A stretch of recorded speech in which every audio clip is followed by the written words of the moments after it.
গণিতের ভালো একটা বইয়ের নাম বলেন, একটা বুক লিস্ট দেন যে বই পড়লে আমি সব ম্যাথ পারবো বা সহজে লেখা।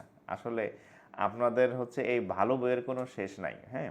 সো আমি আপনাদেরকে বলবো যে ভালো বই না খুঁজে আপনি নাম না জানা একটা রাইটারের বই কিনেন, মানে যেই বইয়ের নাম কেউ বলে না, হ্যাঁ। বড় ভাই বড় বোনরা সাজেশন দেয় না যে ওইটা কিনেন ওইটা কিনেন, আনতাছে আর কি মুখস্থ, ওরাও শুনছে ওর কাছ থেকে, ও আবার আপনার এই বয়ান মারতাছে আর কি, ঠিক আছে।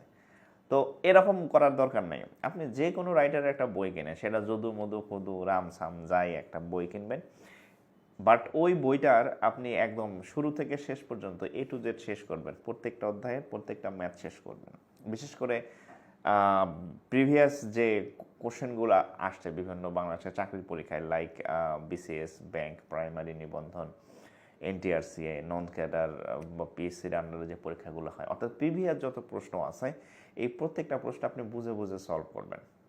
এবং আপনি যদি এভাবে প্রত্যেকটা অধ্যায়ের এরকম প্রশ্ন বুঝে বুঝে সলভ করেন যে কোনো একটা বইয়ের, আপনি নিজেই মাস্টার হয়ে যাবেন।